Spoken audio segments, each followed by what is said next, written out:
Hello folks and welcome to Formula One Paddock Pass, your post-race edition for the 2018 Singapore Grand Prix, and a weekend in which Lewis Hamilton extended his championship lead over Sebastian Vettel to a walloping, as I almost fall over, 40 points.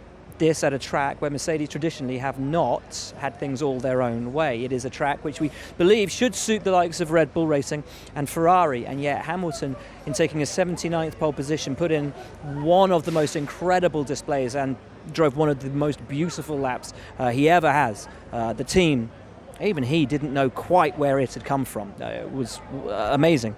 And then in the race itself, he never really looked troubled, save for a bit of an issue just over sort of halfway through with lapping some traffic that allowed Max Verstappen to get very close to the back of him. Other than that, really wasn't troubled for much of the race. It was Max Verstappen who came home second. It was Sebastian who came home third, just as they had been on the grid. However, Vettel had got past Verstappen at the start. Only a bizarre strategy from Ferrari, trying to preempt the Mercedes stops by bringing in Seb early and sticking him onto the ultra soft rather than the soft that everybody else went on.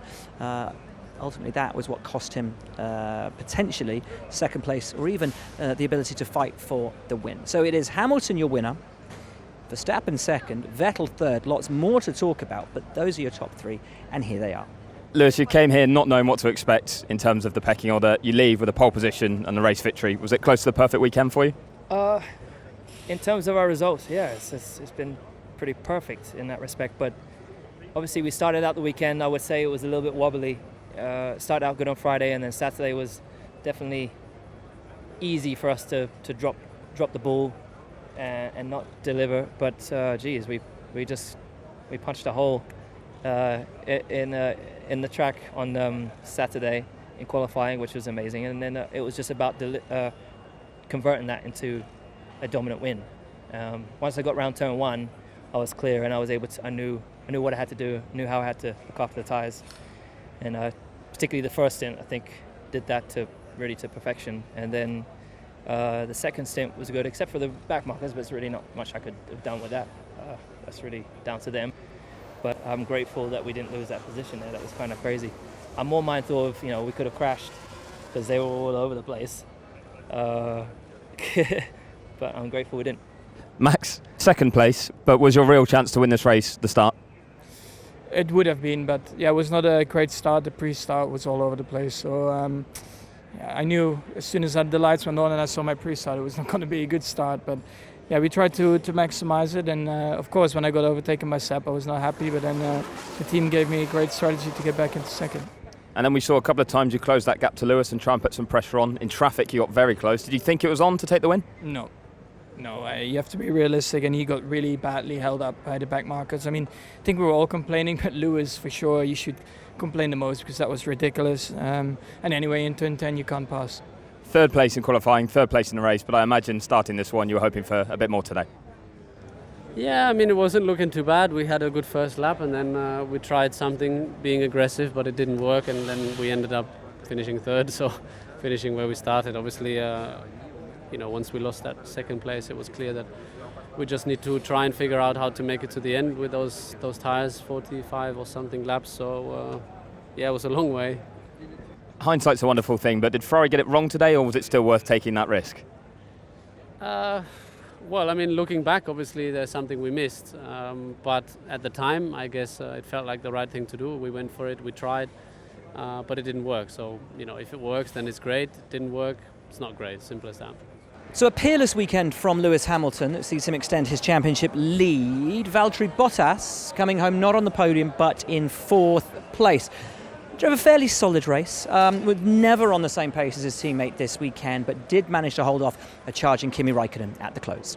It was quite tricky. Well, I think the first stint was pretty straightforward, but then on the soft, it was always going to be a long stint, and we knew without safety car or anything happening, it would be very difficult to try and get any positions. And in the end, I think the last 10 laps or so, I was just stuck behind Hülkenberg. I couldn't trigger the blue flag signal, so I wasn't close enough. As you lose a lot of grip once you get closer. And yeah, I was just driving around behind him in the end, and that's it. So as we know, Kimi Raikkonen came home 5th in today's race, just behind his compatriot Valtteri Bottas. Fairly nondescript race, fairly nondescript answers to fairly nondescript questions. How was that race this evening for you? Not much happened, obviously. I think we had pretty okay speed, but we were always behind somebody, and it's impossible to pass if the other guy doesn't make a massive mistake. And I could see Valtteri struggling with his front tires and locking it sometimes, but it wasn't enough. It was also difficult to follow through the middle part of the track. Lose so much downforce, but yeah, we tried. Yeah, we saw you go a little bit longer in that first stint. Was that just trying to create something different to give yourself an advantage to make a pass? Yeah, and obviously hoping for safety car. I mean, we had nothing to lose. We weren't kind of in position that we're not going to lose anything, but we might gain, so we tried. Back up in full swing at Red Bull Racing, as we know, Max Verstappen with a great weekend and a great race, coming home in 2nd place once again, out qualifying, out racing and outperforming his now departing teammate Daniel Ricciardo, who came home in 6th. Daniel started P6, finished P6. What was the race like from your perspective in the car? Something like that, about the tone you said. So P6, yeah, it was just a bit monotone. I would say it was the race we expected. Didn't hope for that race, but deep down expected that. I think I knew we had good pace, and we showed that, I think, going long at the beginning with the hypersoft. But yeah, you just, unless they were going to two-stop, you can't really do anything. At the end I could back off and then get quickly back onto the back of Kimi and Valtteri, but it's just very, very hard to, I wouldn't even say overtake, but just to get close enough to overtake. So I heard Seb and Lewis complain in Monaco. Now I'm that guy. So yeah, you want to be on pole on a street circuit, then it's the best thing. If you're not, then it's pretty tough race. Yeah, we saw you, like you say, dropping off and then pushing hard to try and put some pressure on Kimi. Never a time that you thought you had a sniff and could have thrown one up the inside? No, I think Valtteri had a lock up maybe the second last lap on one corner, and I thought maybe then Kimi could put pressure on him. And then obviously my hope was if they start tangling, then I can try and capitalise. But yeah, Kimi, I got close in turn 13, I think on the last lap, but that was just close in terms of nearly giving him a little nudge, but never close to actually have a crack at overtaking. Fernando Alonso started outside the points in P11, but as he told us after qualifying, that was actually for him the best news he could have, because it gave him the free choice of tyres, which he used perfectly to his benefit today to come home in 7th place. It was a great race for Fernando. He was absolutely rapid, so rapid in fact that he couldn't be bothered to stay and talk to us after the race. Shot off into the distance and to a flight home. So we're going to hear from Stoffel van Dorn. Another disappointing weekend. He won't be in Formula One next season, we don't believe. And yeah, just another horrid race for him to forget. Yeah, I think decent race actually, considering no action really happened during the whole race. It was just the incident at the start, but we couldn't really benefit from that. So we went long on the first stint. We actually had good pace when it mattered, and that's how we made a few places to recover. So pretty decent race. A shame to not score points. Yeah, you went too far from the points at the end, but is there encouragement in the pace of the McLaren over a race distance? I think so. I mean, it's always been known for us that we're better on a Sunday than a Saturday, so that's encouraging. But circuits like Singapore, street circuits, it's all about qualifying. A good weekend overall for Renault, you have to say. Carlos Sainz qualified outside the top 10. Nico Hülkenberg qualified in 10th. But in starting outside the top 10, Carlos Sainz had the opportunity to start on different tyres, and in so doing run deeper into the race and make that strategy play out for him, just as had Fernando Alonso.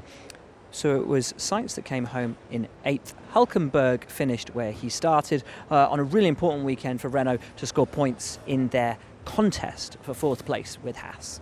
Yesterday I was a very angry man with what happened in qualifying with the tires and everything, but today I woke up and I knew I had a good chance to redeem myself, and that's exactly what happened. Good start, good pace, good strategy, 4 points. I would have liked some more points, but nothing happened in the top 6, so we had to stay with P8.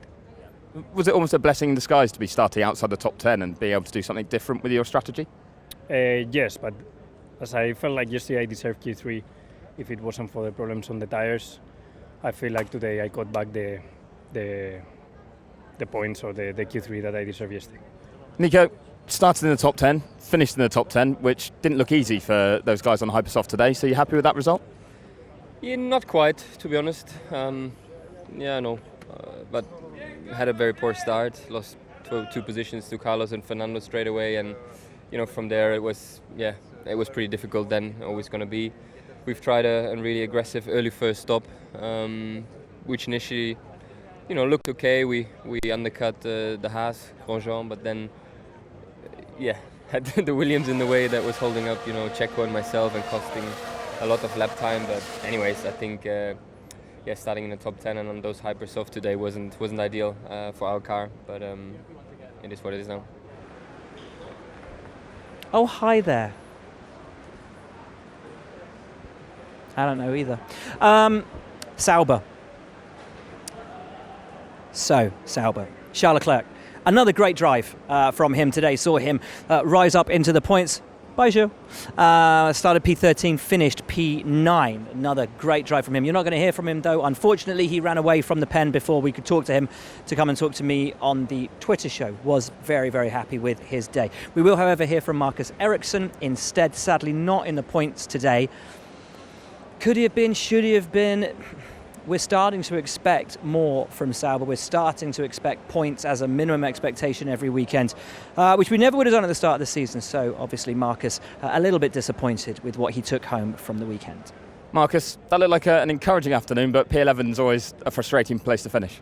Especially after a long race like this now, but like you say, it was a pretty good race. I'm quite happy with my performance, but obviously finishing 11th is always a bit frustrating because it's so close to the points. But yeah, I think it was a good effort. Yeah, was that something that was probably better for Sauber to be starting outside the top 10 and able to have a free strategy choice today? Yeah, I think so. We did the long stint on the Ultras and then pushing hard in the end with the Hypers, and we're a bit unlucky with the blue flags there when I came out on my new Hypers. It was, I think, Daniel and Ferrari just ahead of me, so I couldn't really use that speed to catch Nico for P10 and had to settle for 11th. So, but yeah, overall I think it was a good race. Singapore has traditionally been a race that has suited Toro Rosso. They've had some outstanding results here in the past. Not so this year, unfortunately. Just never came good for them over the course of the weekend. Struggled in practice, struggled in qualifying. Gasly just, though, getting it into Q2. The race itself, both drivers got the cars home. Not in the points, although both had some really exciting actual racing. Some of the only racing that we actually saw on track today. Both Hartley and Gasly, I think, can take a little bit of enjoyment from that, if not the fact that they took home any points. Brendan, tough afternoon. Looked like there wasn't a lot going on ahead of you, but you had quite a few good on-track battles there. Yeah, we rolled the dice and pitted early. I was definitely quicker than the cars in front on the first stint, being on the Hypersoft. We pitted for the Ultra. A lot of people covered us, so we were back in traffic. And didn't really work out. We decided to make another pit stop. I got stuck behind the Williams, lost a place to Magnussen. A couple of good scraps out there, but honestly, we didn't have the pace for points today. Can you just talk us through the incident with Sergei Sorokin when you had to really get on the brakes to keep it out the wall? I'm guessing he probably... I would like to hope that he locked up and it was a mistake. Otherwise, it was a bit rude. He got a 5-second time penalty for that one. Okay, all right, fair enough. Now, Haas were hoping for a turnaround in fortune after the disappointment in Monza, which of course the car was found to be illegal and was disqualified. New flaw on the car this weekend, an appeals process being launched against the disqualification from the Italian Grand Prix result. Kevin Magnussen, horrible weekend, utterly miserable with the whole thing. Romain Grosjean could possibly have finished in the points here. He qualified beautifully in the top 10. But a string of disappointments. He couldn't get past Sergei Sorokin. Ultimately ended up getting a blue flag penalty that he had to take, a time penalty for that. So yeah, what could and should have been a good weekend for him in the Haas ultimately brought home 0 points. Roman, starting in the top 10 but not finishing in the top 10, was that a frustrating race for you today? Yeah, I think it was a frustrating one for everyone qualified between 7th and 10th on Hypersoft. Such a poor tyre on race that we did 10 laps and they completely went, whilst the Ultrasoft did I don't know how many laps, 40. So yeah, it's almost better not to qualify in the top 10. Maybe we need to think about a little bit, because it's just not fair that I felt like I pushed really hard in quali in the race every single lap. I did the best I could, and at the end I had no chance to be in the top 10. Were you also surprised that there weren't too many other incidents in the race, just the one car retiring from such a traditionally difficult race? Yeah, I was expecting one at one point, safety car, but it wouldn't come. Another difficult weekend for Williams. Qualifying was frankly miserable. So far off the pace, and with a car that Sergei Sirotkin said he'd already prepared in his mind on 4 different occasions what he was going to have to tell the team as to why he'd crashed out of qualifying. That is how undrivable the car was, and how many times he thought he was actually ending up in the wall during that qualifying session. Race wasn't any easier for them. Sirotkin with a little bit of damage to his front wing after the Force India thing on the first lap. Then I think he drove a really hard race. He fought as strongly as he could, a little bit too strongly with Brendan Hartley, but a really tough day for Sirotkin here under the lights in Singapore, and particularly that moment with Sergio Perez. Were you surprised that contact with Checo as his move across the track? Yeah, I mean, it's been quite quick. I didn't know if it's, what was happening. It's like, it looked like he just moved on me. I tried to obviously react, but it's been a bit, I couldn't react so quick. So, anyway, it's been a nice fight because we've been like side by side for 3 or 4, 5 corners. So it's been really, really spot on. I really enjoyed it.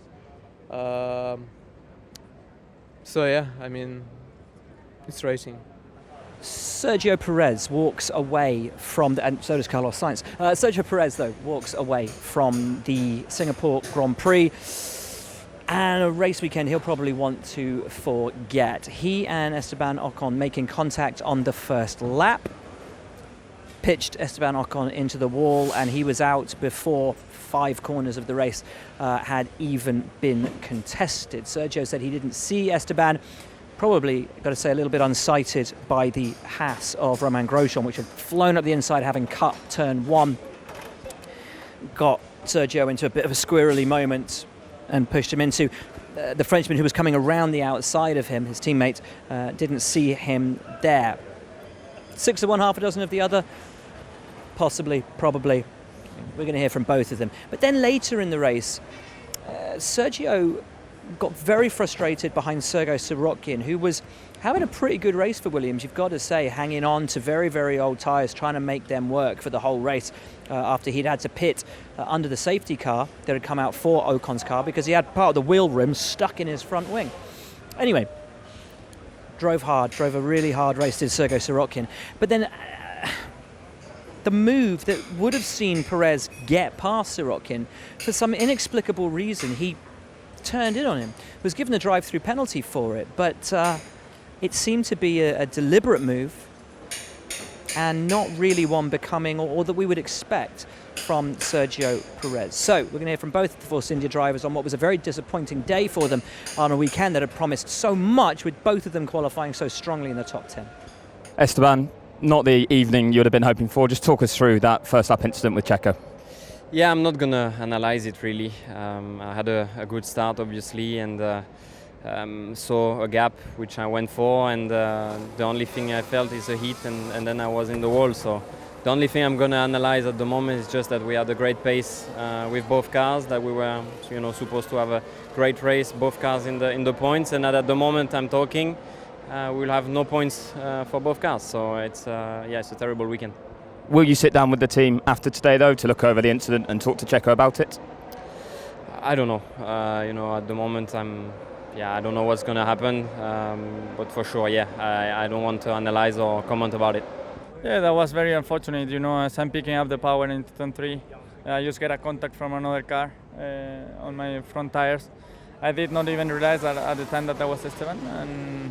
And as I get it through the radio, I was quite sorry for the team, because I thought we were onto a great day today with a lot of points, but very early on I realized that today was going to be very difficult to score points, as we had to stop too early. We probably stopped too early and put ourselves in a very difficult position. We underestimate the pace of the Williams to overtake them, and that was very, very hard to do any progress from them.